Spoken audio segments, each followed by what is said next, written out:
I'm sure all of us at some point have had times in our lives where we have maybe spent extra time on a project. Maybe we've been so focused on it, so zoned in on it, that maybe we've neglected other responsibilities in favor of that particular project. There are times where we have to balance priorities. There are times where sometimes temporarily you have to maybe spend more time doing this than something else in order to take care of emergency issues and things like that. It's all about dividing up our time and our attention when it comes to physical responsibilities.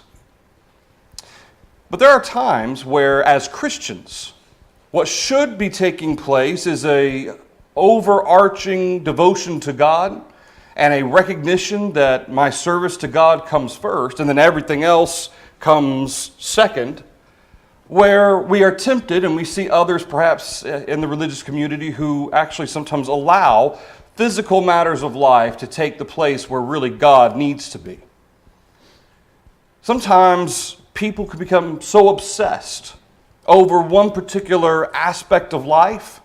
Maybe it's a job, some responsibility, some project, something that they become so focused on, obsessed with, that they don't even care that they're neglecting things that they need to be doing, and especially when it comes to serving God. In Leviticus chapter 26 and in verse 1, God gives a commandment to the children of Israel. God says, "You shall not make idols for yourselves, neither a carved image nor a sacred pillar shall you bring up for yourselves, nor shall you set up an engraved stone in your land to bow down to it, for I am the Lord your God." In Exodus chapter 20, part of the Ten Commandments, "You shall have no other gods before me," God said. When we consider the commandment of not having any other gods before Him, we typically think about idols, and we think about idolatry. And certainly that was a way in which the children of Israel fell on a regular occasion, it seems. Throughout their history, whether it was Baal or Asherah, there was always something better. When they first came out of Egypt, they were looking back to Egypt. When we consider the idea of what it means to have an idol, I want to define what that term means. The modern definition of this is a person or thing that is regarded with blind adoration, admiration, or devotion. Vines from Acts chapter 14 defines it this way, and this is where Paul and Barnabas have come to a city and they're being praised as Zeus and Hermes. Vine says that term in the New Testament for gods or idols, a phantom or likeness, a vain thing. So I want you to consider with me what it is as God has given the commandment in times past, and it continues to always be so, that you shall have no other gods before me. In what ways that can apply to our lives? First is the obvious. We've looked at Leviticus chapter 26 and in verse 1, and Exodus chapter 20 and in verse 3, "You shall have no other gods before me." Verse 4, "You shall not make for yourself a carved image, any likeness of anything that is in heaven above, or that is on the earth beneath, or that is in the water under the earth. You shall not bow down to them to serve them. For I, the Lord your God, am a jealous God, visiting the iniquity of the fathers upon the children to the third and fourth generations of those who hate me." Notice how God, at the end of this, as Moses has given this to the children of Israel, God has given it to Moses to give to them. And he describes the act of worshiping an idol as hating Jehovah, as bowing down and serving an idol, as hating Jehovah. In essence, what Jehovah says is, it's me and me only. And what's interesting about this is often in the Old Testament, idols and graven images are set apart. They're two different things. In fact, usually throughout the Old Testament, it's idols and graven images. not all one thing, but as if they're two different things. Because in Israel's history, time and time again, there were times where they fell into worshiping idols, yes. But there were also times where they worshiped graven images as well at the same time. When Elijah proposed this test at Mount Carmel to say, if Baal is God, then serve him. If Jehovah is God, then serve him. He gave them this ultimatum, you need to make a decision. When he did that, he said, you cannot continue to serve both. Right now, you're serving both. Idols within the Old Testament were things that were created that represented false gods. The golden calf that just happened to come out when Aaron was involved in helping the children of Israel set up a new god, while Moses was receiving the Ten Commandments. But then there were other times in which even the graven images were made in order to represent Jehovah. That is condemned as well. It wasn't just gods in the shape of a cow. It was also any images meant to, hey, this is Jehovah. This is what Jehovah is. God says, you worship me the way I tell you to. In Acts chapter 12 and in verse 22, in addition to condemning images that man crafts and associating some sort of divine existence on it, in Acts chapter 12 and in verse 22, in the context where Herod is entertaining the people of Tyre and Sidon, and they are praising him, and he's accepting praise from them. Verse 22, the people kept shouting, the voice of a God and not of a man. And of course, we know what happens to Herod here in Acts chapter 12, where he is struck by the Lord and he is eaten by worms. In Acts chapter 14 and in verse 11, when Paul comes to Laconia, the people saw what Paul had done. They raised their voices, saying in the Laconian language, the gods have come down to us in the likeness of men. And they were praising them and wanted to sacrifice to them, because they saw them as Zeus and Hermes, Paul and Barnabas. And of course, we'll note here in a little while exactly how Paul and Barnabas reacted to this. In Acts chapter 28 and in verse 6, after, spoiler alert, in our adult class, the ship that Paul's on is going to shipwreck. And in verse 6, after Paul is on this island and he's bitten by a snake, the people who are native of that island expected Paul to die. Verse 6, however, they were expecting he would swell up or suddenly fall down dead. But after they had looked for a long time, saw no harm come to him, they changed their minds and said that he was a god. This is something Paul experienced on at least 2 occasions we see. But over and over again, especially in the context of how the saints, how Paul handled these situations, no man is to be revered or worshipped. Remember what our definition was: a person or thing regarded with blind admiration, adoration, or devotion. This is where Paul and Barnabas, that's why they reacted the way that they did in Acts chapter 14. Here in verse 6, of course, Paul, this group of natives, they didn't know who Paul was. They hadn't heard about the gospel yet, and it's an opportunity for Paul to talk to them about it. But when he didn't die by being bit by a snake, they said, well, he must be divine. And the condemnation from the Old through the New Testament, certainly the graven images, the idols meant to represent some other gods, but man is not to be worshipped as a god either. Even on occasions where we see angels, there are times like in Revelation where John bows to the angel. And the angel says, no, don't bow to me. There's occasion where Peter, he makes the same statement. We see in Acts chapter 3, after he healed the lame man, that they're all focused on him. And Peter says, why are you marveling at me? As if I did this. The focus is always on Jehovah. In Acts chapter 14 and in verse 14, when the apostles Barnabas and Paul heard this, they tore their clothes and ran in among the multitude, crying out, "Men, why are you doing these things? We also are men with the same nature as you.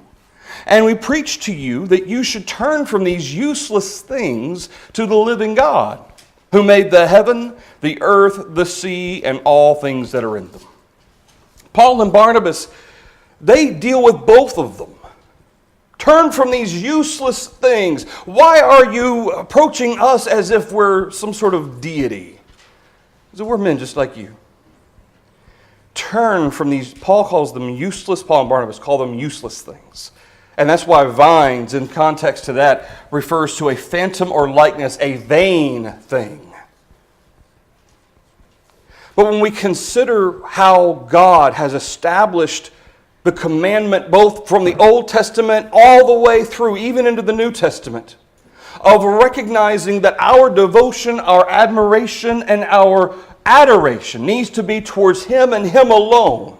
Applications start coming down from this.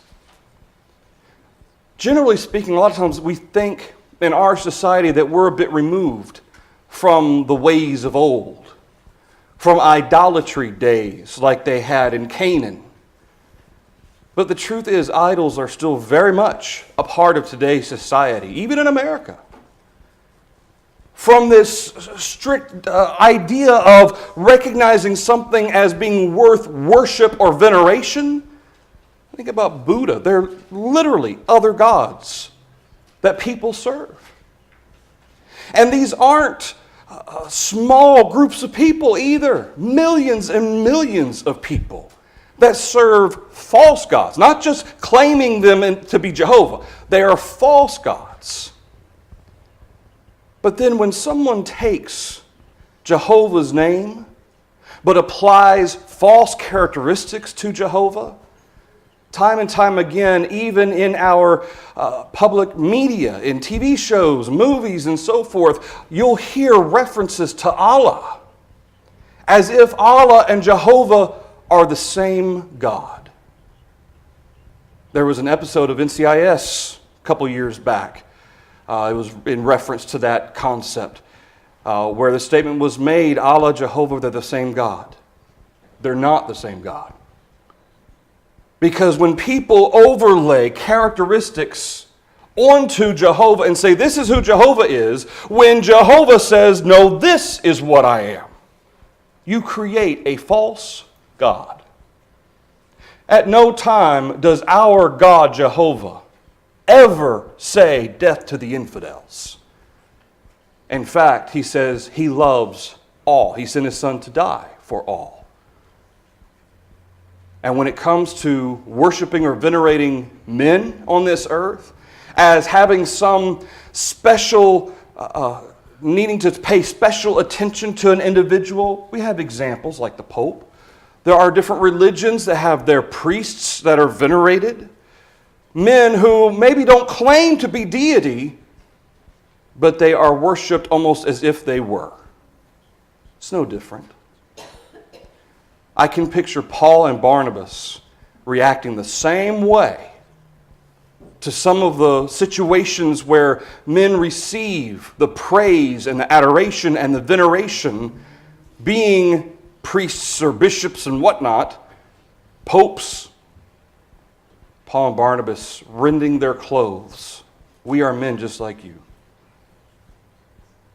But in addition to this, I propose another definition for an idol. A more encompassing definition for an idol. How about this? Any image, person, item, or concept that takes up such attention and or devotion as to distract a person from the service of God. If we were to define an idol based on how the Bible presents it, not just how modern definition uses it, but how the Bible presents what an idol is, this is more in line with an encompassing idea of an idol or idolatry. Because when you think about it, this opens it up not just to false gods, not just to trying to overlay Jehovah with characteristics that you want him to have rather than what he says he has. This applies in areas of life that sometimes we may not think about. In Colossians chapter 3 and in verse 5, Colossians chapter 3 and in verse 5, Paul tells the Colossians, "Therefore put to death your members which are on the earth, fornication, uncleanness, passion, evil desire, and covetousness, which is idolatry.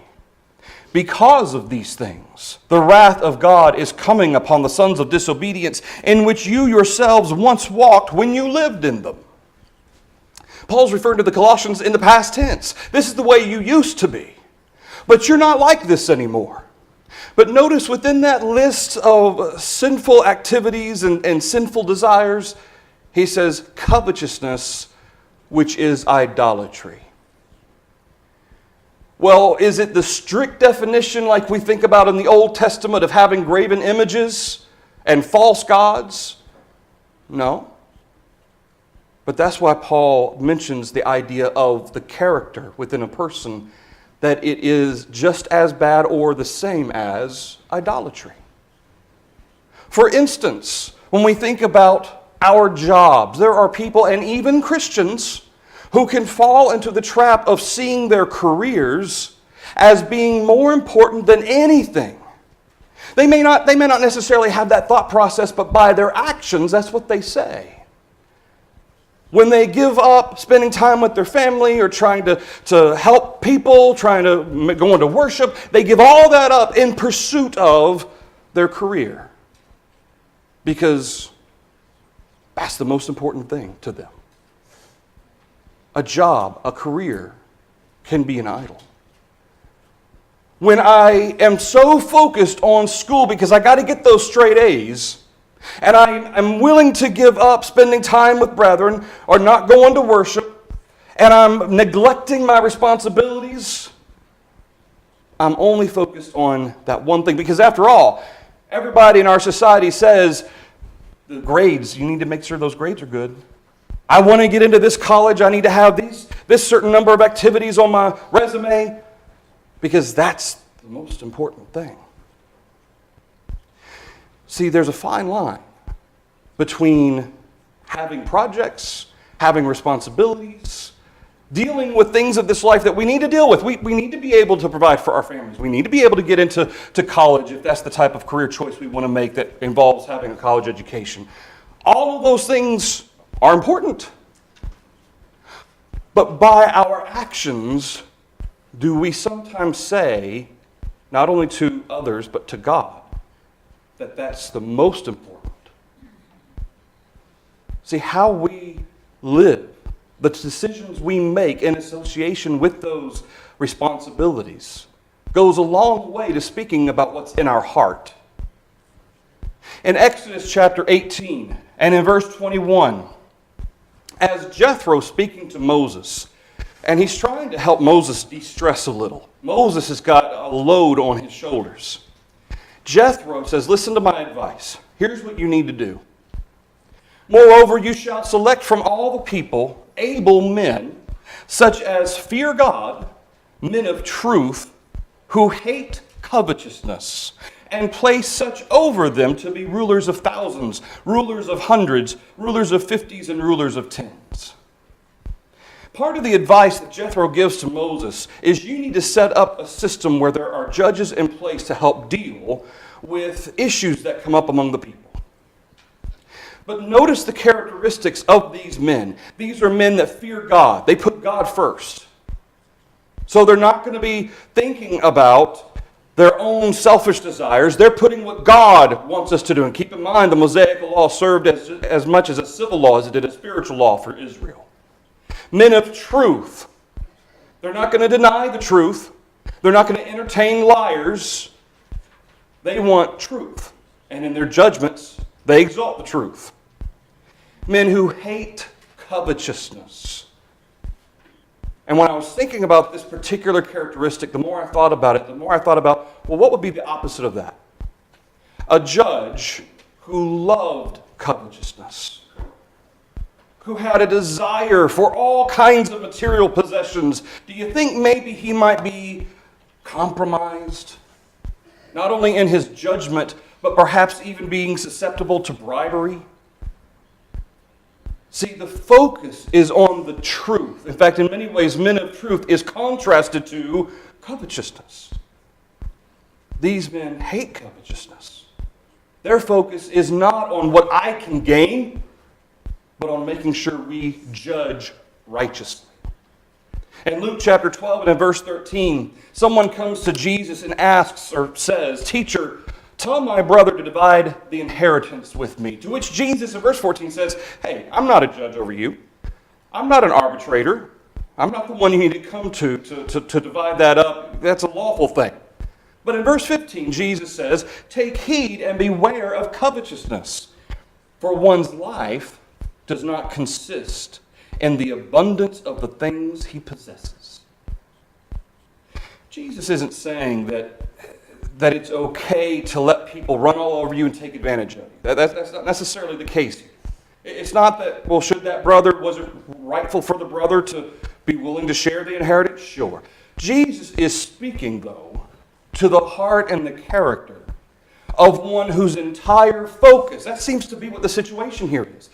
Out of all the times in the Gospels, we've seen examples of people coming to him, "Teacher, what must I do to inherit eternal life? Teacher, what must I do to be saved?" This man comes and says, "Teacher, I want my money from my brother. Can you tell him to give it to me, please?" That's what he asks Jesus to do. It is to that character that Jesus is speaking. Listen, there are more important things than your inheritance. Now, maybe this man has a family and he needs that inheritance to help support his family. Fine.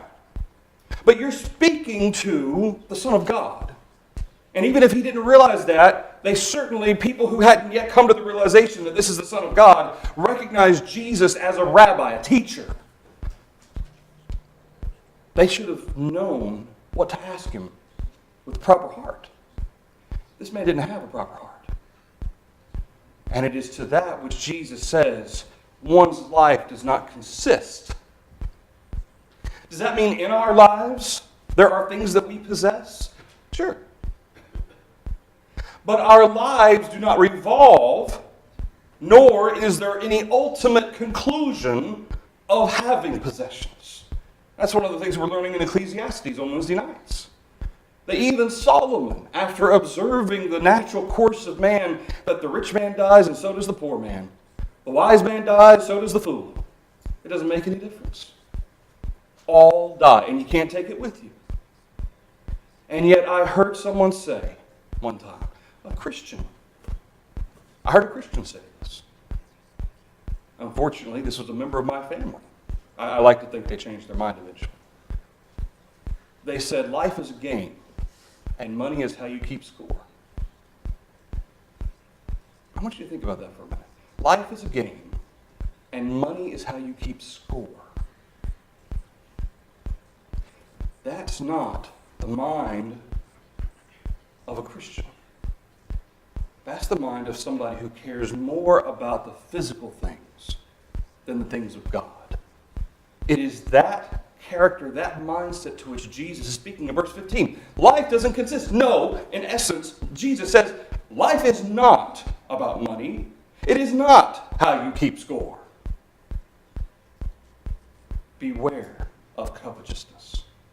In 1 Timothy chapter 6 and in verse 9, Paul writes to Timothy and says, "But those who desire to be rich fall into temptation and a snare, and into many foolish and harmful lusts, which drown men in destruction and perdition. For the love of money is a root of all kinds of evil, for which some have strayed from the faith in their greediness, and pierced themselves through with many sorrows."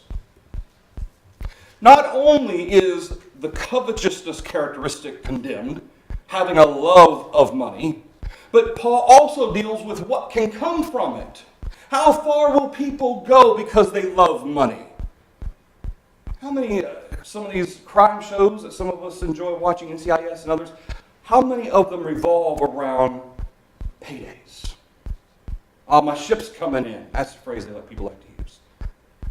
And they'll go do something that's completely out of character for them because it's just this one time and I'll have $1 million.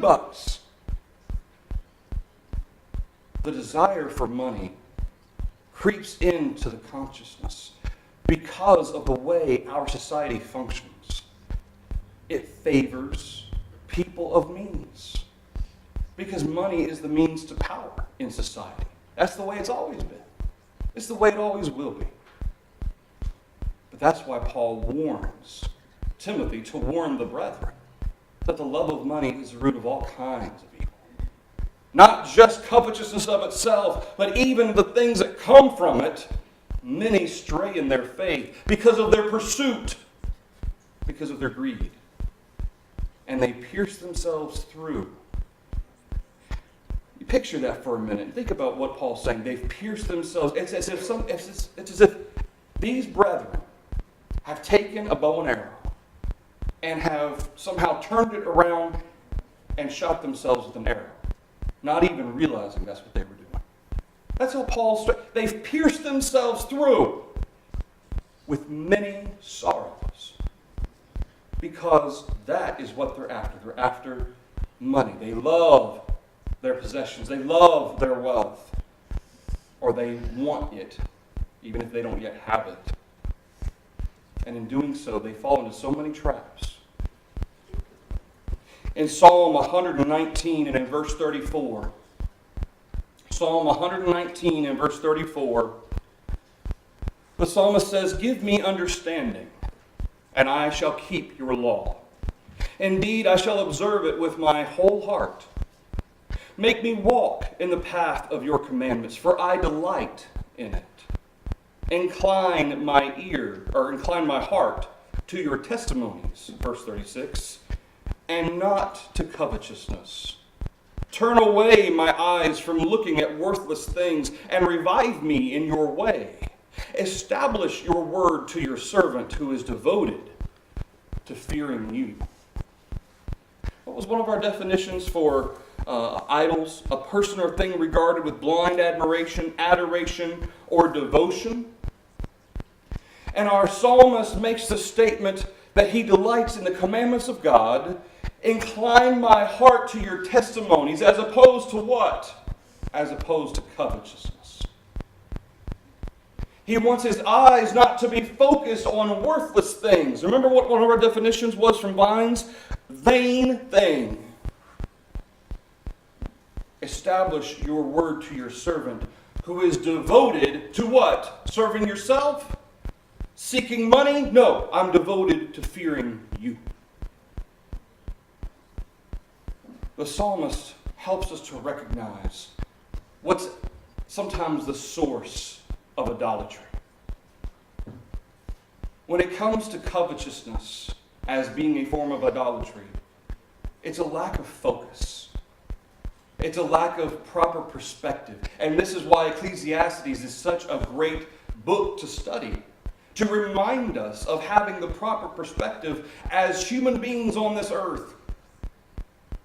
In Ezekiel chapter 33 and in verse 29, God speaks to Ezekiel. He says, "Listen to me. This is what I'm going to do to the people." Verse 29, "They shall know that I am the Lord, when I have made the land most desolate because of all their abominations which they have committed." Verse 30, "As for you, son of man, the children of your people are talking about you beside the walls and in the doors of the houses, and they speak to one another, everyone saying to his brother, 'Please come and hear what the word is that comes from the Lord.'" That sounds good. They should be doing that, right? Notice how what he says in verse 31. God says, "So they come to you as people do. They sit before you as my people. They hear your words, but they do not do them. For with their mouth they show much love, but their hearts pursue their own gain. Indeed, you are to them as a very lovely song, of one who has a pleasant voice and can play well on an instrument. For they hear your words, but they do not do them. And when this comes to pass, and surely it will come, then they will know that a prophet has been among them." God accuses his people of having a double heart. Saying, oh, they seem to be into listening to you and into hearing what you have to say, and they seem like they're taking it to heart, but they're not actually doing it. And this is a danger. This is a danger for every one of us. Because sometimes we can deceive ourselves into thinking, as long as I'm, for instance, at worship, and I'm sitting there in Bible study and I'm hearing it, and I'm sitting there during the sermon and I'm hearing it, well, then that counts for something. But unless I do it, unless I put it into practice in my life, it counts for nothing. This is the danger of covetousness. This is the danger of idolatry. Well, how does idolatry and covetousness get into the way or get into the mindset of one who isn't applying God's word after they leave the church building? It gets in there because more important things are on people's minds. That's how it works. More important things. A lot of times we talk about, and I'm not saying this is the wrong thing to say, but sometimes, especially on Wednesday night, we refer to Wednesday night as taking a break from our busy lives to be able to come together, a people of faith, and to study. And that's absolutely right. But I want to emphasize, though, the danger of thinking that our lives and our busy schedule is what we're doing most of the time, and we're just going to take a little time out for you, God. But then we're going to go back to our busy schedules. That's not what we're doing. Because in the end, we never take a time out for God, because we're living for God every day. Yes, our schedules, they have things going, things coming, but those are not as important as serving God. Whether it's Sunday morning, Sunday night, Wednesday night, or every minute of every day. That is the danger of idolatry. And when we allow things, no matter what it may be, video games, TV, it could be jobs, it could be school, it could be sports, it could be recreational activities, whatever it is, it comes between me and serving God, whether it's on the Lord's Day or during any day of the week, it's idolatry. In Hebrews chapter 13 and in verse 5, let your conduct, this is the way I live, let your conduct be without covetousness. Be content with such things as you have, for he himself has said, I will never leave you nor forsake you. Notice the commitment that the Hebrew writer brings up from God. Here's the commitment that God has made. I will never leave you nor forsake you. Which is to say, I will always take care of what's important for you. That does not mean that we're always going to have all the money we want, the best house we want, the cars we want, the clothes we want. That's not what that means. What it means is, I know what's best for you, and I will never leave you or abandon you as long as you trust in me. That's why the Hebrew writer makes the application from that promise of God, let your conduct be without covetousness, because there's no need for it. Be content with such things as you have. God has given them to you. And if you are covetous, here's what's written between the lines there in verse 5. If you are covetous, you're coveting, you're telling God, God, what you've given me is not enough. Be content with such things. God has given you these things. Does that mean I can't plan for a better future? Go to school and get a degree? Can't plan for a better? No, that's not what he's saying. He's saying that be content. That term content means I am sufficient. God has made me sufficient for today. I am sufficient today. God has blessed me today. I'm alive because of God today. Let your conduct be without covetousness, because if your conduct is with covetousness, you're telling God you're not enough. In Acts chapter 14 again, but earlier now in verse 11. In the end, when we think about idols, and we think about man's obsession with ritual, throughout history, when it comes to quote-unquote religion outside of what God has commanded, This goes all the way back to the Old Testament and into the New Testament. Man has always had a tendency to make things feel holy. That's what man wants a lot of times. They want things to feel holy. To feel as if this is some sort of special ritual, and the ritual or the words, these have some sort of special power and meaning. In Acts chapter 14, the example of the Lycaonians, people saw what Paul had done when he healed a lame man. They raised their voices, verse 11, saying in the Lycaonian language, the gods have come down to us in the likeness of men. So they're calling Barnabas Zeus and Paul Hermes, verse 12. And in verse 13, the priest of Zeus, whose temple was in front of their city, brought oxen and garlands to the gates, intending to sacrifice with the multitudes. Notice what the people said in verse 11. And this, I think, in some way or form, in many cases, I think that this is the ultimate goal of man. He wants to be able to touch God. He wants to see God. The gods have come down in the likeness of men. Here's God. In Acts 17, when Paul was at Mars Hill, when Paul, verse 22, stands in the midst of the Areopagus and says, men of Athens, I perceive that in all things you are very religious. For as I was passing through and considering the objects of your worship, I even found an altar with this inscription to the unknown God. All of the gods of the Greek pantheon, and then one extra just in case there was somebody we missed. Man has yearned to be able to be with his God. That is something that is deeply rooted within man's nature. And rightfully so. Because isn't that what we're hoping to do one day? Be with God. To see God. To be in his presence. That's why heaven is so important. To be with him for all eternity. But society after society, generation after generation, they don't want to do it the way God has said. They want to do it their own way. And so they make up these rituals. They make up all of this pomp and circumstance and holy feelings to make it feel like I'm a part and connected to God somehow. That is often the source of idolatry when it comes to literal idols. Man has always believed in something greater than himself. Throughout history, there's never been a civilization that did not believe in some higher being or beings. There's a reason for that. Because in the beginning, God created the heavens and the earth, and Adam and Eve knew God.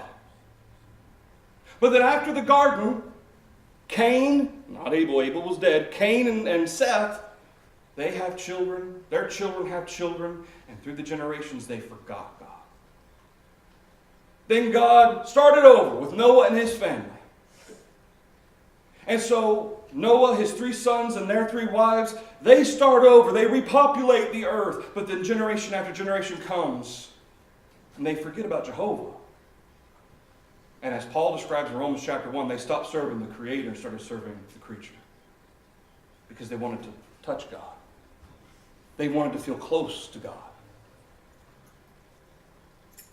We need to make sure that we guard our hearts and minds when it comes to our devotion and admiration, commitment, our worship, our veneration.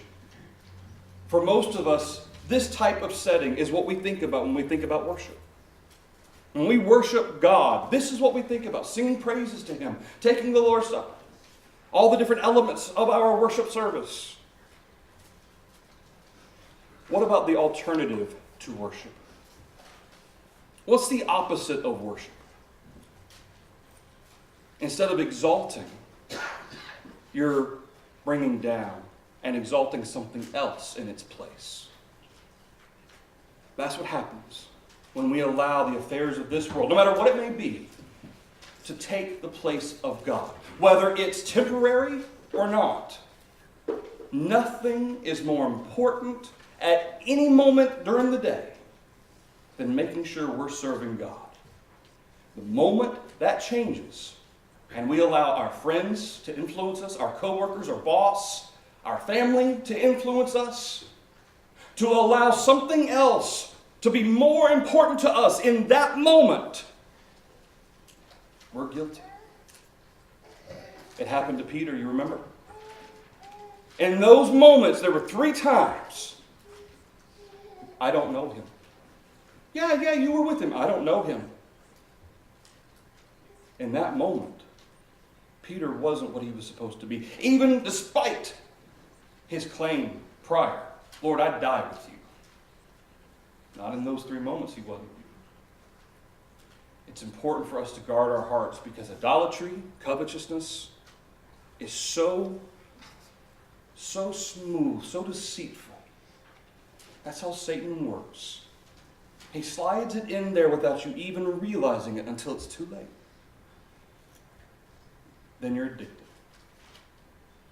That's the lesson for you this afternoon. I hope it's something that's beneficial for us to study and to look at and to bring these commandments. I've often said that 9 out of the 10 commandments that were given to the children of Israel are reinstituted in the New Testament. The only one that wasn't was keeping the Sabbath day holy. Now it's keeping the Lord's Supper holy on the first day of the week. But the recognition that we shall have no other gods before him, sometimes that doesn't really apply to us. Oh, it applies to us every single day. Let's maintain our hearts and minds in Christ Jesus. And if you need any help doing that, please let us know as we come forward and stand aside.